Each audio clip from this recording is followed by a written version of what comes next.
Okay, we'll get started now. Welcome. Good morning.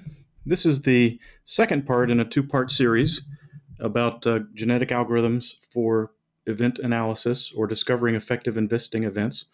In the last one, we showed how we can use genetic algorithms to discover effective events.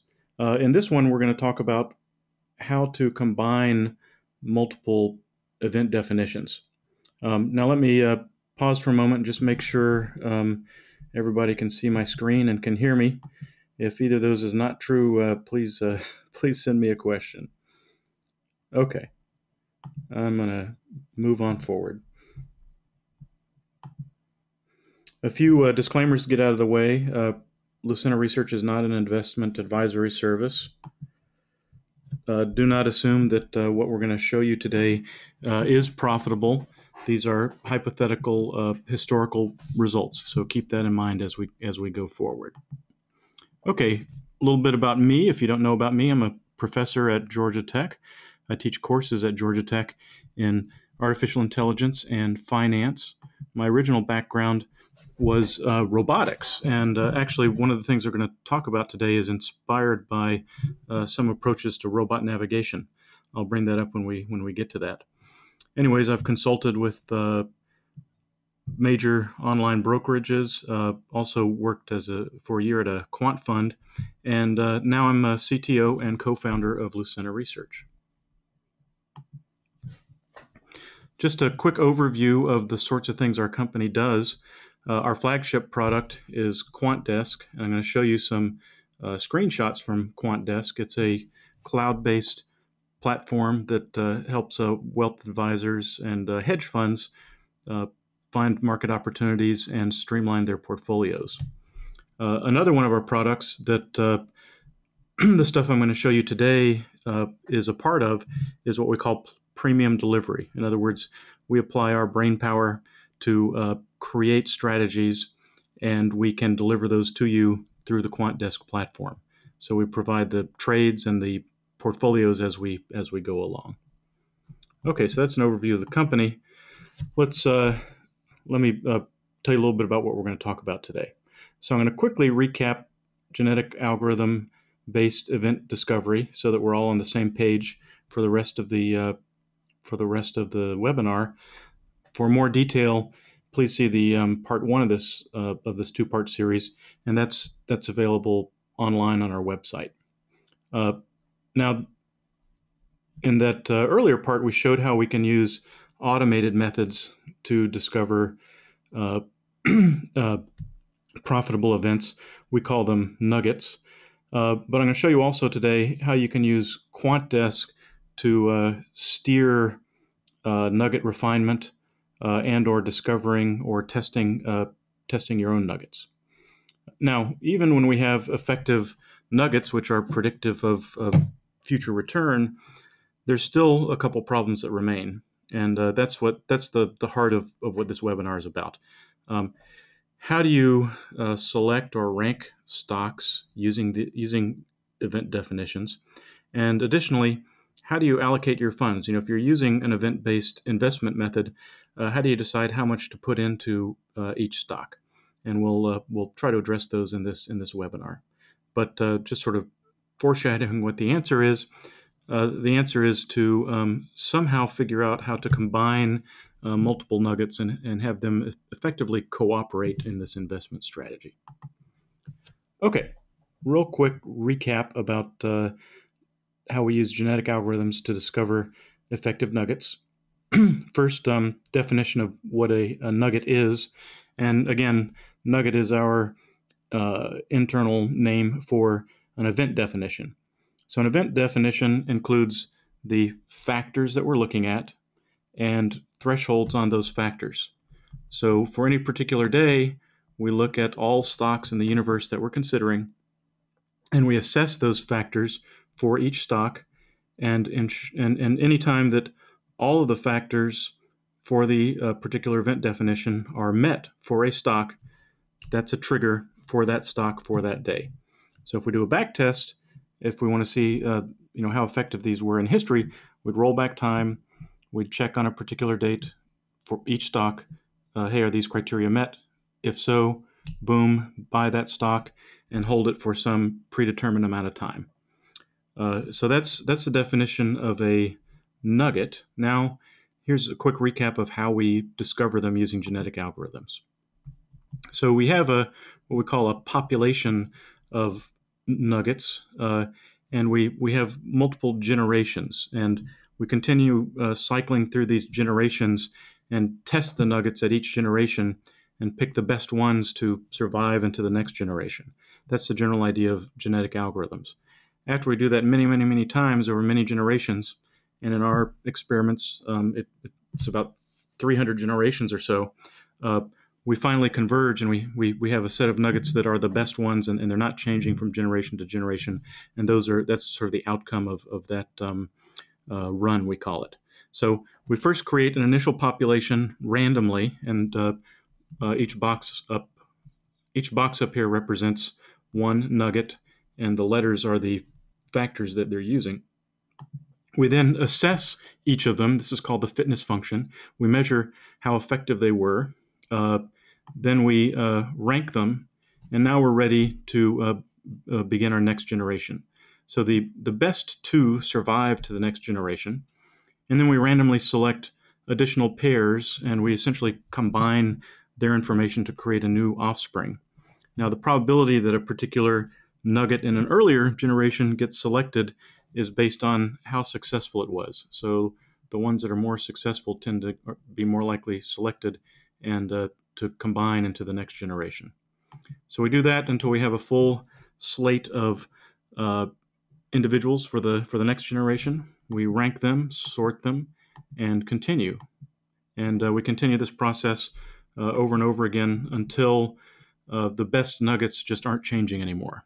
And once we've converged to that, those no changes, we say, okay, it's converged, and we take the best one or two out of this computational run and say, okay, those are the nuggets we're going to go forward with. So that's how we find nuggets automatically using genetic algorithms. Here is a quick example, a 3-factor nugget. It includes the Arun up technical factor, the Arun down technical factor, and days since death cross. Here's a back test of that nugget since mid-2009. Orange there is the performance of the strategy using that nugget. And essentially the way we conduct this back test is we roll back time, we assess all stocks. This is using the S&P 500. We assess all stocks in the S&P 500 to see if those criteria are met. If they are, boom, we buy the stocks and hold them, I believe, for 15 days in this case. And we go forward and check each day to see if there's any new events triggered for any particular stocks. And as you can see, most years this particular nugget outperformed the benchmark, which is S&P 500. So that's an example of a single nugget discovered automatically. Now there's some open questions here. One, suppose we have a nugget, or suppose we on our own come up with an idea for one. How can we develop and test them? Well, we can do that in the context of we can do that with Quant Desk, and these are some screenshots from Quant Desk, the sorts of information that's presented to you there. This example was created by our CEO, Erez Katz. He's a master nugget refiner. Anyways, this top image shows the factors that went into defining this nugget. So we have, for instance, price volume, days since MACD cross, days since golden cross, and exponential moving average. And then over on the right here, you can see the thresholds that are set. You can grab these bars and slide them back and forth to indicate the thresholds that you want to use. Now again, if all of these factors are satisfied on any particular day for any particular stock, boom, that's a trigger. And on Quant Desk, you can view the average behavior of each one of these events. So this vertical line here represents the date of the event. This line coming in is the average behavior of all the stocks for which this event was triggered, their average behavior before the event. This is when the event is satisfied. And then going forward out to 15 days, this middle line shows how they perform on average. And these lines above and below are standard deviations. So for this particular event, after 15 days, we see an average return of 66 basis points and a standard deviation of 6%, which is rather large. But we can refine this. So there are a couple different ways to refine events within Quant Desk.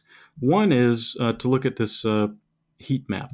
So we assess for each sector and even subsectors how effective the event is in providing return. So the red areas are, of course, areas where the stock price went down on average, and green are more or less strongly positive sectors.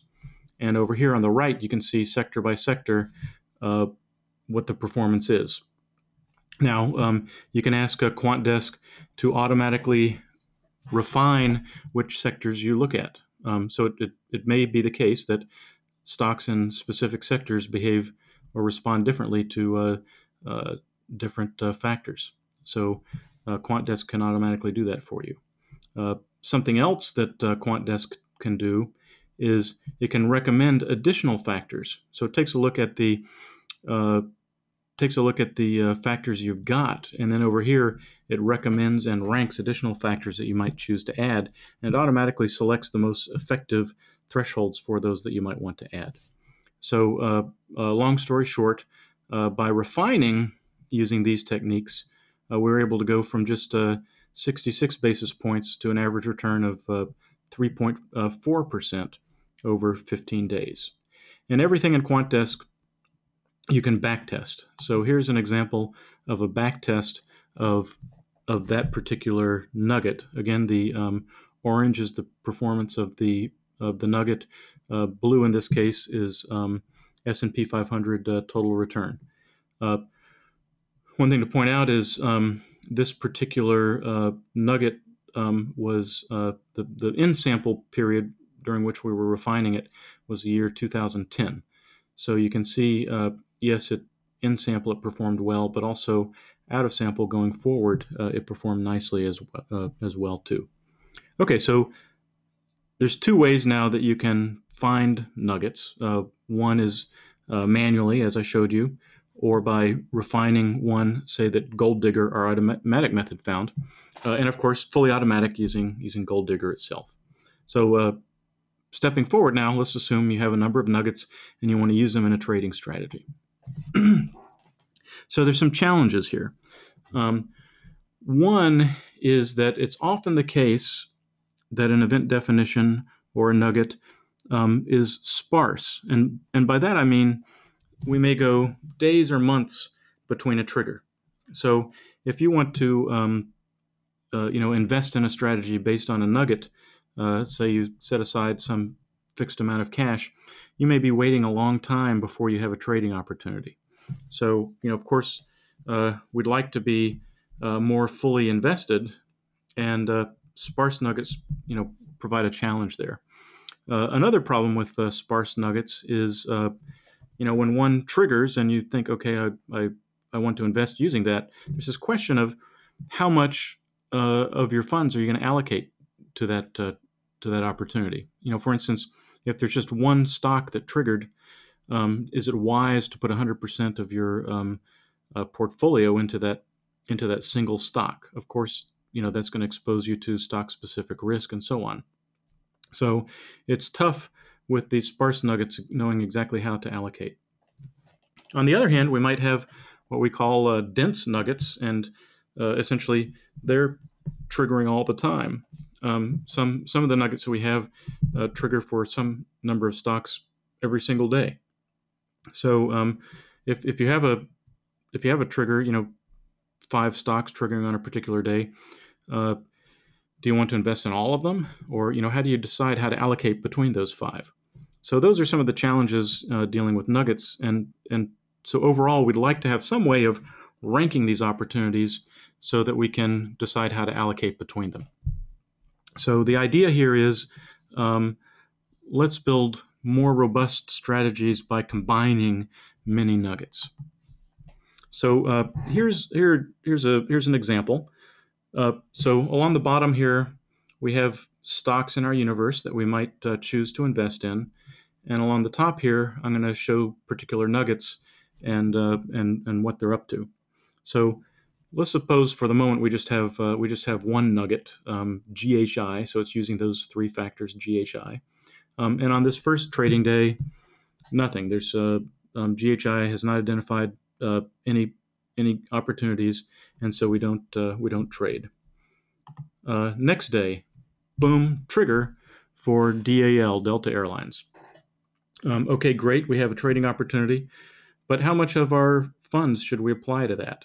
I'm going to get, I don't have a great answer for you right now, but I'm going to show you a little bit later how we can determine that. Okay, great, so we buy some Delta Airlines. Next day, boom, 3 triggers.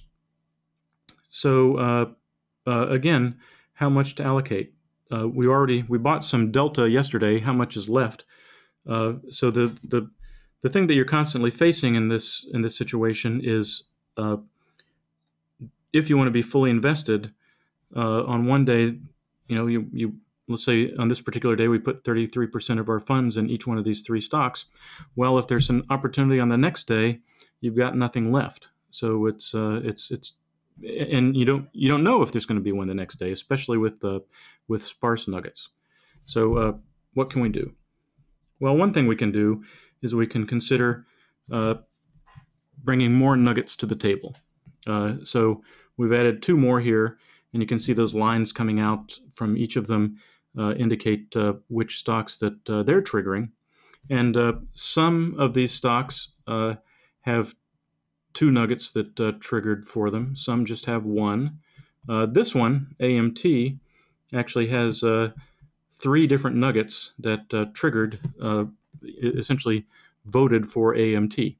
So adding these additional nuggets gives us this additional means for determining, which is the best opportunity today. And in this particular example, there are essentially 3 different separate nuggets that are all saying, we think, based on history, we think the factors indicate that this one's going to go up. Okay, that's great. In fact, we've shown that this works well, but there's still some problems. What if we have some of our nuggets that vote a lot? In this case, the second 2 nuggets, BDE and ACD, they each on this particular day triggered on 8 stocks each. On the other hand, this more sparse nugget, the one on the left, only triggered for 2 stocks. Now, is it fair in some sense to allow these second 2 nuggets to sort of overwhelm the voting, while GHI only sort of gets a little bit of vote?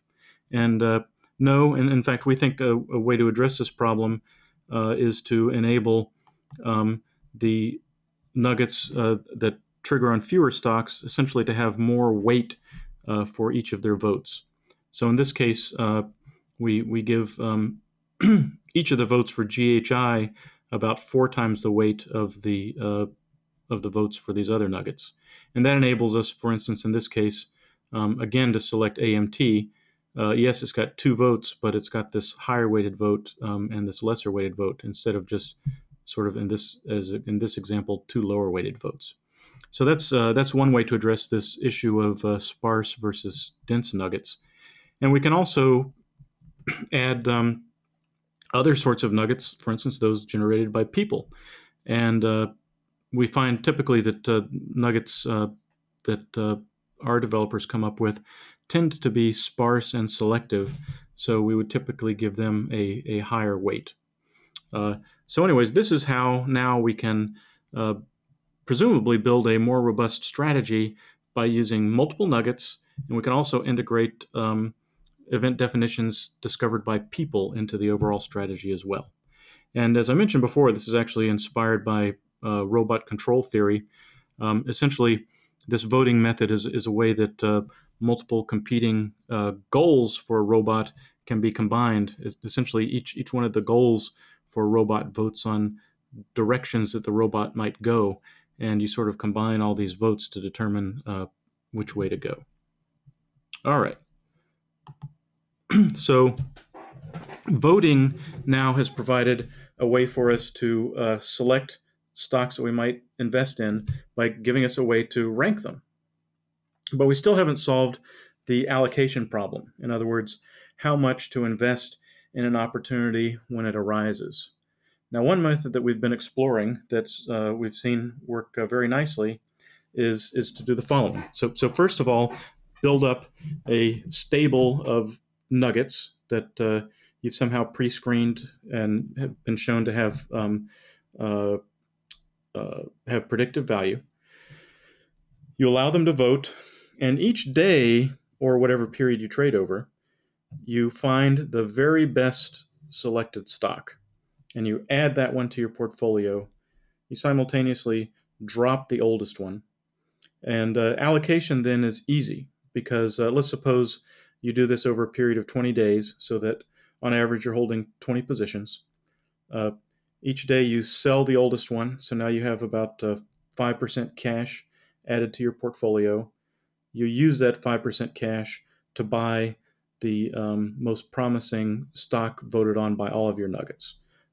So that's the approach we're following. That enables us each day to enter the most promising position while we're dropping the oldest one. Now, if your trading period, say, is 5 days, you might enter, say, 4 positions each day, but just the 4 best and so on. Okay, how does that work? So as an example, to show how this voting and add one drop one works, we've got literally hundreds of nuggets. We randomly selected one of them that's in our group of good performing nuggets. This is based on fundamental factors, and the orange here represents the performance of that nugget. And as you can see, it's performed nicely, but it's also somewhat volatile. Because on some of these days it's only say in one position, and this is a back test of that single nugget from over 10 years from 2004 to 2014. Okay, so as a baseline, that's that single nugget.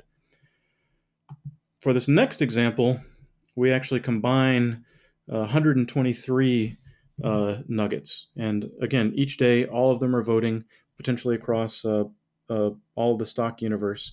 And as you can see, we get substantially better overall performance. And again, we're entering, one position each day. And this is because we believe we've got a diverse set of experts.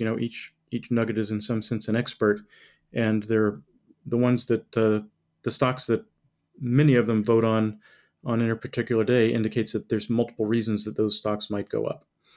On average, we see about 20 votes for the best stock on any particular day. So that means 20 out of these 123 nuggets are voting on that single stock. Okay, so we've talked about how to create nuggets, both using machine learning, genetic algorithms. We've talked about how we can develop them using human insight, and then also how we can combine those all together using voting. So what are we doing next? So we're really quite early in this process. The stuff I just showed you, we've been developing just over the last month. We're very excited about it because it's really promising. But what we're going to do next is the following. We're going to create strategies that are focused on specific themes. So for instance, we're going to build a set of nuggets that focuses on fundamental factors, and that that strategy will have a cycle time anywhere between 20 and 40 days. In other words, for instance, if we're using 40 trading days, the portfolio will typically hold about 40 positions, and we'll buy a new one each day and drop the oldest one. We're going to create one that's focused on momentum technical indicators. That'll probably be shorter term, 5 to 10 trading days, and similar one for trend reversal. So if you have particular interests or beliefs in strategies like this, we're going to be able to offer you a strategy that focuses on the individual aspects that that you have a strong support for. So that's where we're going for it. That's a review of what we're doing with GoldDigger. Let me pause now and see if anybody's got any questions.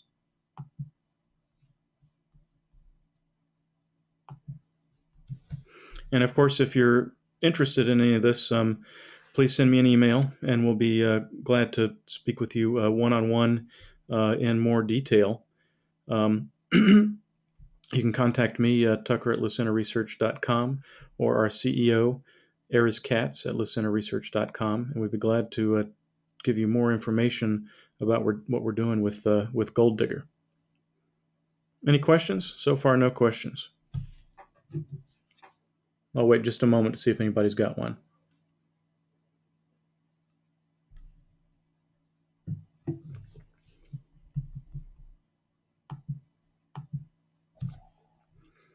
Okay, we got a question. Great, thanks for these questions. First question, how do you control for highly correlated nuggets overwhelming the voting? That's a great question. We don't have a specific way to avoid that, but perhaps the way that we search for the nuggets helps. Specifically, we don't include nuggets that use the same factors. Another is that we use a very small number of factors. So we use anywhere from 3 to 5 factors. So to some extent, by doing that, we're guaranteeing that any two nuggets, are different at least by 33% of the factors that we're using.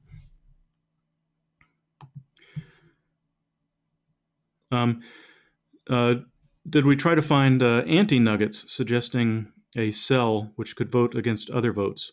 So that's a great idea, and in fact, we haven't done that yet. But indeed, that's something we do in robotics. So, for instance, when we have multiple goals voting on which way the robot ought to go, we also have vetoes. So, for instance, we might have in the context of robot navigation, we might have a nugget that vetoes driving off the cliff. Yeah, the goal is right over there, but we need to go around the cliff instead of over it. So indeed, that's a next step we're going to look at is essentially adding negatives that will veto particular stocks. Good idea.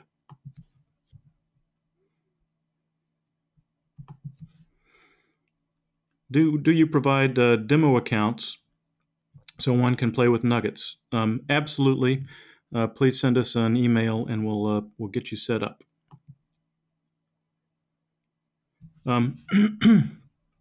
Question from Michael: does a genetic algorithm method fall under unsupervised learning or supervised? So it's actually supervised learning because so what supervised learning means is you have an input and an output, and you essentially are trying to train your system to match that output. And because we're assessing each nugget based on its success in selecting stocks, it is a supervised method. Okay, one last question. How do you assess the lifespan of a nugget? So there's two possible ways I could interpret your question. One is if a stock is triggered and I enter that position, how long should I hold it? And let me show you how we answer that question. Let me go to the right. Here we go. So to the question of if something triggers, how long should I hold the position? You can, if you look at the event study, that question is often answered in the shape of this curve.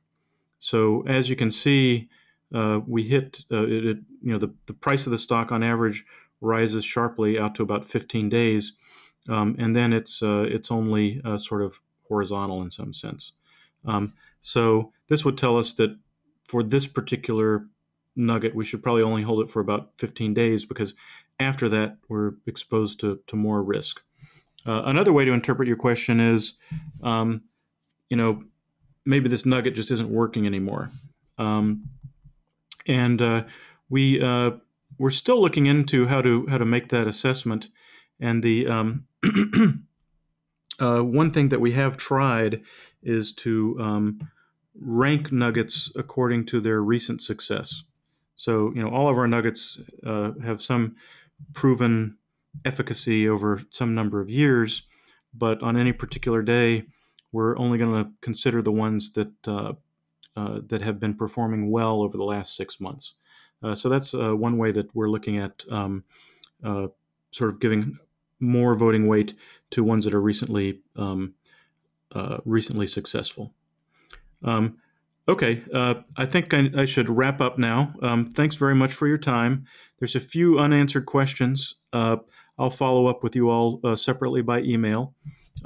Let me also invite you to, if you're interested in this, please send us an email. We'll be glad to follow up with you and show you how to drive Quant Desk. And indeed, we do offer access for a few days for experimentation. Thanks very much for your time, and look forward to hearing from you. Thanks very much.